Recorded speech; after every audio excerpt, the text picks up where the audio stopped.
Welcome to A Closer Look. I'm your host, Krishna Russell.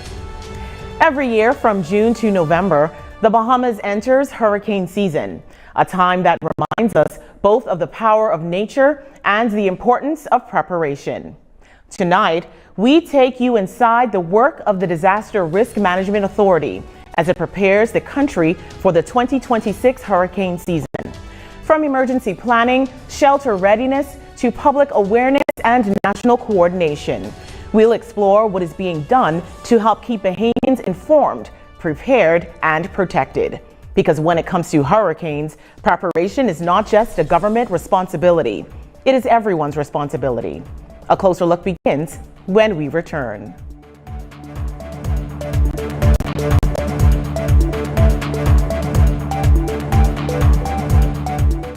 A memorable stay isn't made in a single night. It's shaped in the details. Every sound, every glance, every touch. Where you're not just welcomed, but understood. Where time slows and every comfort feels effortless. Whether it's the shimmer of the pool, the quiet of a suite, or the taste that lingers long after dinner, each moment becomes a part of your story. British Colonial, where legacy meets luxury. Stay for what it means to you.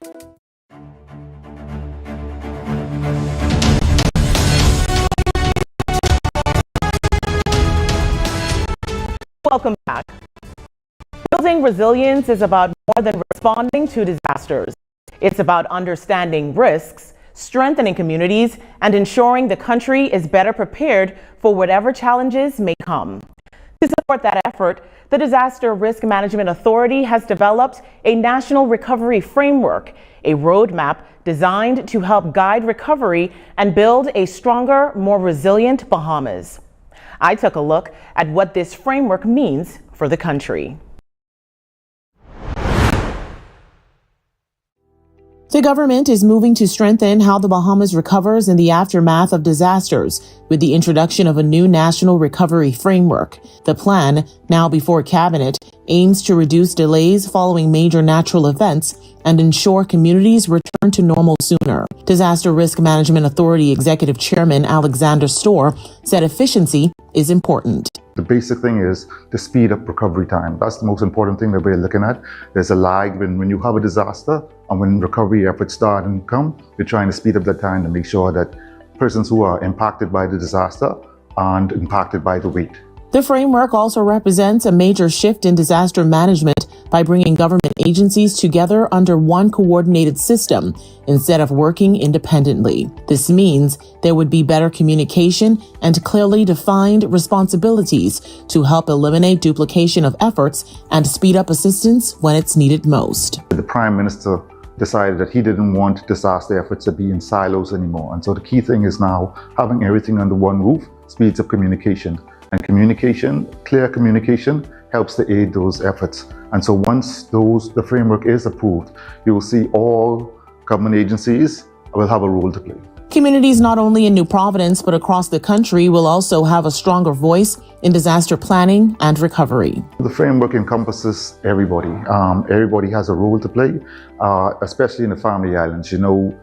Things tend to be a bit Nassau-centric, and so we're changing that now by involving the Family Islands more. The island administrators have more say in how we deal with disasters when they come. And as hurricane season continues, officials are reminding Bahamians that preparedness is a year-round responsibility. Residents are encouraged to rely on official information, prepare their homes early, and stay ready for anything. Always be prepared. And like I said before, to listen, to get your information from credible sources. Getready.gov.bs, which is the DRM site for your information. You don't have to wait till hurricane season comes to start preparing your house, start preparing your yard, start getting what you need. For more on the National Recovery Framework, visit drm.gov.bs. When a storm approaches, the decisions made beforehand can have a major impact on how well families and businesses weather the event. ACL correspondent Aaron Scavella takes a look at the steps every homeowner and business owner should be taking before hurricane season reaches its peak. June 1st marks the start of hurricane season, but the best time to prepare is before one is headed your way. Inspect your property, secure outdoor items, and check your roof. Install storm shutters or hurricane-resistant windows. Place sandbags in vulnerable areas and trim overgrown trees and branches to reduce storm risk. Preparation is very important for all hurricane seasons, not just this one. In the Bahamas, we live in the Hurricane Alley region of the Atlantic Ocean, so we're susceptible to hurricanes. Also, we're very low-lying. So it's very important that people are prepared. Important that people have a plan, that they know where the shelters are, that they know what goods they need. So when the hurricane is coming, they have their non-perishables. They make sure that the house is inspected, that the infrastructure is sound. Prepare your family by stocking at least 7 days of food and water and keeping a hurricane kit with essentials like flashlights, batteries, medications, and a radio. Have an emergency plan in place and keep a waterproof go bag ready with important documents, cash, chargers, clothing, and toiletries in case you need to evacuate quickly. I'm currently going to get some wood to store in case we do actually have some type of storm that is headed here in Nassau. I'll also begin canned goods, storing up on water, also getting like a portable charger, radios, stuff like that. That's also going to be beneficial. What I need to start doing that I haven't, get some sandbags because I have a low yard and the water usually comes up to the door. So that's one of the things I need to start doing. For businesses, preparedness means having a continuity plan, backing up critical data, reviewing insurance coverage, and securing facilities and equipment. Documenting property and inventory before a storm can also help speed up insurance claims if damage occurs. Two businesses I have, like I said, are home based. So in everything that I'm doing, they're inclusive, they're part of it. So I have to prepare the yard, make sure that the yard is high enough for them and that rain and the water can't soak and damage my property. So I have that well taken care of. Always be prepared. Always be prepared for the unknown. Preparedness is the best way that we can always move forward. Be prepared because no one knows what will happen. Whether you're protecting your home, your family, or your business, preparation is your strongest defense. To learn more on how you can stay prepared, visit getready.gov.bs. Reporting for a closer look, I'm Erin Scavella.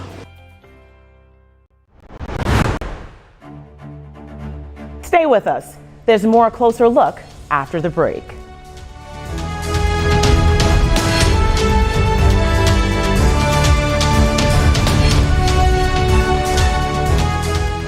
This is the National Youth Guard program designed to train young people to help the Bahamas Islands in times of disaster. I decided to join to better serve my country as well as to better myself. We train the help in search and rescue, electrical, plumbing, and carpentry, and things that they can actually expand on in their careers. Young people who join the Youth Guard program discover a sense of identity, a sense of purpose, and a sense of patriotism. This program isn't about only the individuals, it is about the country.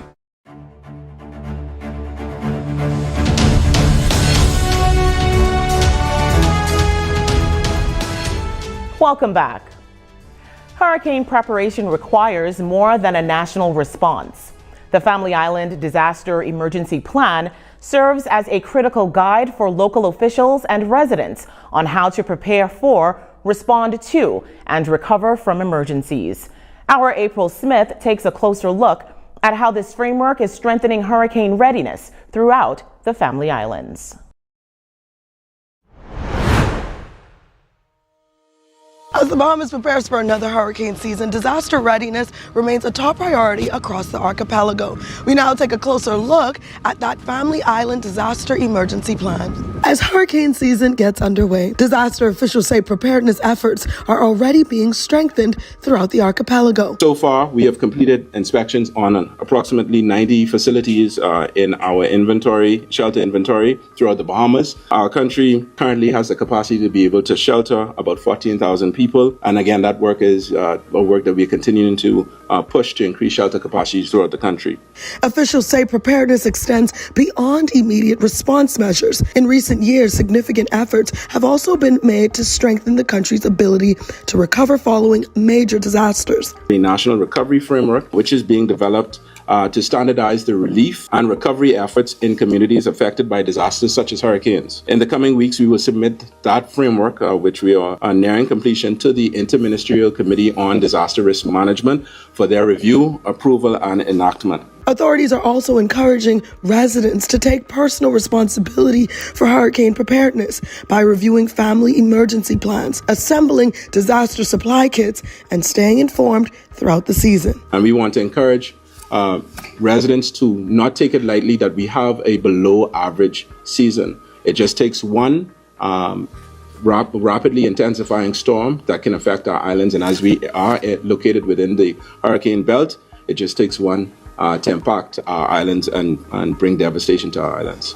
Officials say preparedness is a shared responsibility. However, through the Family Island Disaster Emergency Plan, communities are better positioned to respond when disaster strikes. Reporting for A Closer Look, I'm April Sandsmith. Thank you, April. The Disaster Risk Management Authority gathered stakeholders in Eleuthera for the authority's regional disaster readiness exercise to test emergency plans and strengthen response efforts before a crisis occurs. Courtesy of the Disaster Risk Management Authority, we got to take a closer look at those efforts and the ongoing work being done to help Bahamians stay safe.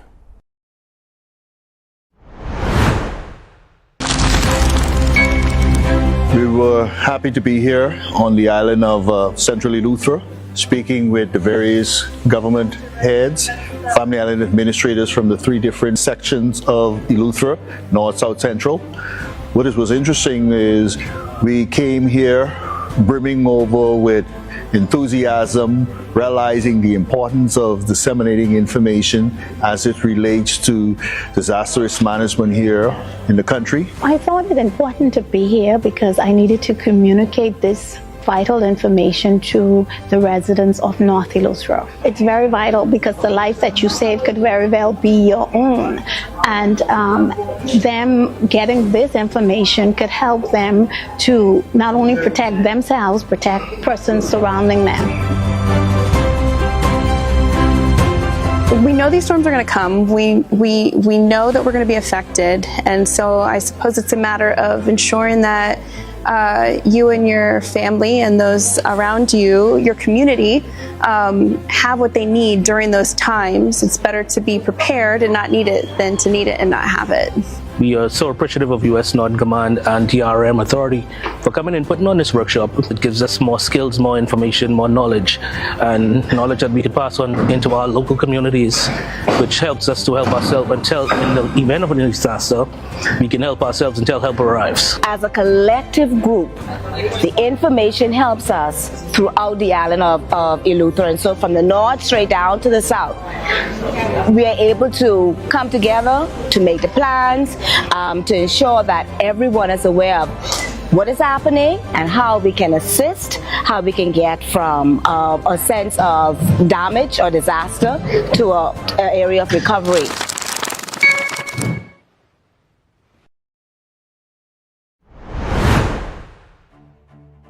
There's more A Closer Look after the break.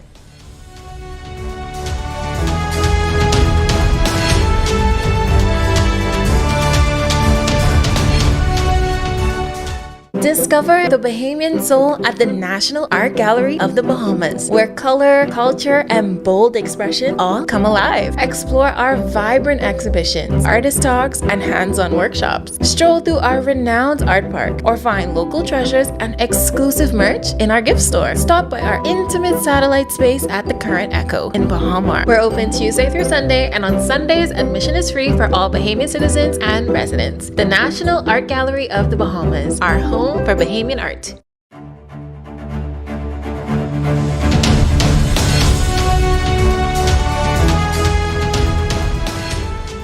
Welcome back to A Closer Look. On the desk with me now are 2 of the people leading the Bahamas' charge into the 2026 hurricane season. We have Executive Chairman of the Disaster Risk Management Authority, Alexander Storr, and the authority's Managing Director, Aaron Sargent. Gentlemen, thank you for joining. Thank you for having us. Now, Mr. Sargent, Already, forecasters are saying that this year is a bit low performing in that there are only 11 named storms.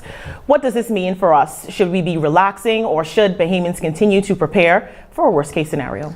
Yeah, so the outlook calls for below normal season. It does not mean that it's not performing. What it is there is still existing risk for us. In particular, the conditions will be favorable for just one storm to develop during the peak months, which is August and September. And so we encourage people, Bahamians listening and watching the show, to get prepared, get ready, stay ready, because that's the way that we become a more resilient country, and how we respond to these ever increasing and rapidly intensifying threats that we have on an annual basis.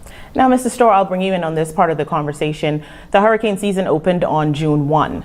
Now, when you think about years gone by, how much more prepared are we for this year's season? I think with the development of the DRM authority, the Bahamas is much more prepared than we were in previous years. We still have work to do, but we're getting there. We have now moved under one roof, no more silos, and so action will be much quicker than in the past. Mm-hmm. And so, Mr. Sergeant, let's talk shelters. Presently, what's our capacity, and how do families know, where's their nearest shelter? How many shelters do we have? Okay. So one of the things that Chairman just spoke about is there's no more siloed approach to disaster management. One of the things that we looked at upon the operationalization of the DRM authority is shelter capacity in country, and what does that mean in the context of global benchmarks. And so when we revamped the shelter inspection process, we discovered we generally have around 140 to 144 shelters that we use on an annual basis. Most of those are private infrastructures. They're not public places that are owned by the government. And those shelters have the capacity or the ability to house nearly 14,000 shelterees. 14,000 shelterees when compared to the actual amount of people in country, which is 400,000 plus, says to us that we need to increase the amount of active purpose-built shelters in country. And so our goal at the authority is we are pushing towards developing projects that, along with our external partners, to build and increase shelter capacity in country, especially in the Southern Islands. And what benchmark do we use to ensure that the shelters are ready year-round? So most regional and international benchmarks state around 10 to 20% of your population size. Okay. So the goal is to, if we take 10% at minimum of our population size, we need around shelters that can house nearly 40,000 people. Mm-hmm. And so we are looking at ways to increase that capacity throughout the country. That sounds really good. Yeah. Now, Mr. Storr, the DRMA brought together NEMA and the Reconstruction Authority under one roof. What does that translate to for households? What does that mean? Households, that means faster action, whether it's in preparedness or recovery. Mm-hmm. All the decisions come under one roof. We have no more siloed approach. One team not knowing what the other is doing, and so we work together to make sure that the country is protected. Okay. And when you say protected and you talk about faster response times and recovery times, what does that mean? Does that mean that you have teams coming out during the storm? What does that mean? Our training is year-round, not just during hurricane season. So it means whether it's the assessment teams, preparedness teams, and making sure that the country is overall prepared, whatever it takes, whatever it means, making sure they're informed and properly informed on what to do. The team is here to make sure it happens. Awesome. And Christian, just to add to that, it means as well strengthened communication lines between not just Nassau, because we always think of hurricanes and natural hazard events from a New Providence component, but we have decentralized a lot of our process. We have now invested heavily in supporting the work of administrators who represent the Authority on Family Islands, strengthening the technical assets that we have underneath the authority to strengthen those communications, so that's providing more redundancies so that administrators are not cut off from the central government during times of those threats. Expanding our processes that include and give them clear lines of what's supposed to happen. So we have a national disaster coordination protocols which define how we respond. We have a national humanitarian standards and assistance which define the level of care that Bahamians and residents can seek to get during times of crisis. Now, MD, speaking of strengthening the systems, you recently launched a new alert system. What would that translate to when a storm is bearing down on the country? Simply effective communication from our standpoint. It is a continuation of work that we've started with the Royal Bahamas Police Force, a collaborative effort, and we really thank the work of Senior ACP Dames and Commissioner Knowles for supporting us in this initiative. It's built on the Marcos alert system. So it's a national alert system that allows us, during times of crisis, we've tested it, we've utilized it a number of times, and every year we seek to expand on it. So last year we utilized it in Tropical Storm Imelda. As we note, these storms are increasingly erratic, and so at around 3 a.m. in the Emergency Operations Center, the Met Department advised that we now have a shift towards a part of Abaco, Sandy Point Abaco, which we did not expect. We were able to utilize it to, alert those residents, and we got calls immediately from the administrator. Power went, but we were able to tell them to expect heavy rainfall. So that's the intended purpose of the alert system, to provide Bahamians, residents with immediate call to actions whenever there's time to evacuate or times to get prepared whenever we have a crisis on our doorsteps. So us being ready, of course, isn't just a Nassau-centric thing. No. How does this look when you consider the Family Islands? So again, one of the big things for us is increasing capacity. Based on the new protocols that we have, the new disaster emergency plans, we are required now to ensure that we rate Family Island capacity, whether that's the administrator, whether that's the tools on island. So, oftentimes we think of natural hazards as just hurricanes, but what about wildfires? What about hot spell days? And so ensuring that these islands have the capacity to be able to conduct their work as disaster managers on behalf of the authority. And so investment in ensuring that we increase their capacity and provide them with the necessary tools that they need to be able to manage at their levels. Right. And when we talk about disasters, what does this mean? Does it mean mass casualty? Does it mean natural disaster? What does that mean? So currently, how the legislation that governs the authority is set up is that there's a particular focus on natural hazard events. However, there is a clause within the legislation that allows the Prime Minister to declare any event under the management and coordination of the authority. And those events could be any catastrophic event that the Prime Minister deems necessary. What that means from the authorities level is that we're not just focused on natural hazards. We are every day increasing the scope of our work, whether that's understanding some of the man-made hazards, mass casualty events. As you can see behind us, we have cruise ships in port. One of the things we always talk about with our U.S. colleagues at the embassy is the fact that how would we handle mass casualty events. And so we are looking and continuing to try and evolve the authority to become and align with comprehensive disaster management. Right. Now, Chairman Storr, I know there's been participation in a regional conference where the Bahamas is partnered with the UK, the US, the UN. What does this mean for Bahamian households? How is this strengthening our work with preparedness and disasters? Our international relations are very important in preparing the Bahamas not only for the impending disasters, but in the recovery phase as well. And so it provides training, communication, and just the general relationships with those persons, such as Northcom, even the Indian government that helped us to build the shelter in Abaco. Those international relationships are very important. We are a small country, we can't do it alone, and we need our international partners, whether they are NGOs or governments, to help us along to make sure that the Bahamian people are protected. Now, Mr. Sergeant, to close out your portion, what do you say to families who haven't done anything yet? They may be thinking it's still early in the hurricane season. I can take my time. I know I can just buy what I need when I need it. What do you say to them? Simply get ready. Continue to push. From the authorities' perspective, we've been saying to residents, get ready. Do not wait until the last minute. We've seen videos where people scramble in the grocery stores to procure relief items, their personal relief items. Get ready. Visit our website, getready.gov.bs. It's to help citizens, residents understand what is needed. So, what is needed to put into developing your own family disaster and emergency plan. Where's your nearest shelter? How will you get there? Having alternative routes. Which vehicle are you going to use? What to bring to a shelter? I think those are key important points. Sometimes we don't consider them because sometimes, it doesn't affect us on a daily basis. But these are the things that we may have to have a decision ready for in a split second. And so we encourage residents to stay prepared. Take small chunks, out of your emergency plan. Look at your check your homes, inspect your homes for debris, loose shingles. Also, most importantly, check your insurance on your home. These are some of the things that we don't consider during what we call blue sky times, when everything's calm and good. And so, you know, we always say to people, protect what matters most to you. And so that's your home, that's your family, understanding where to go.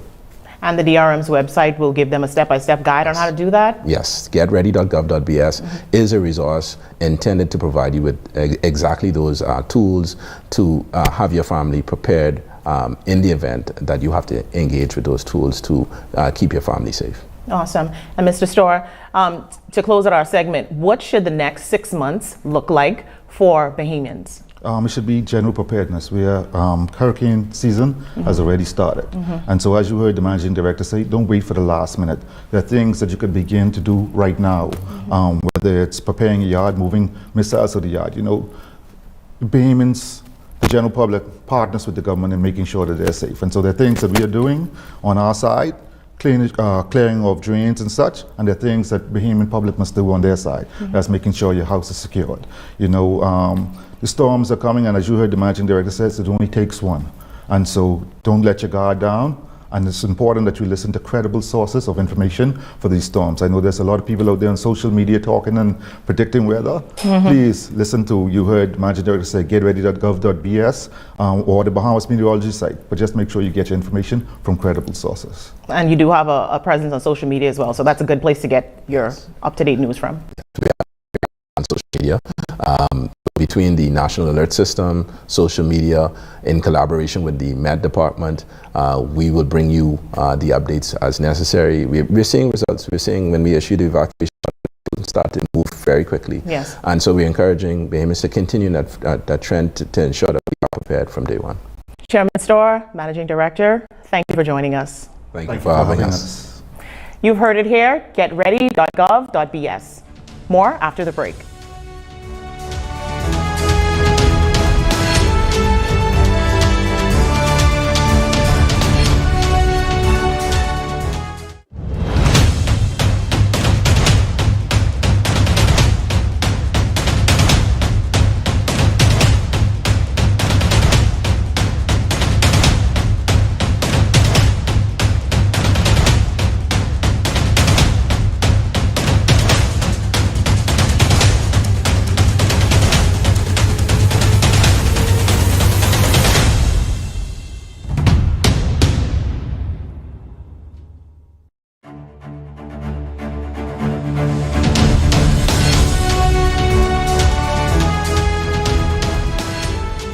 Welcome back.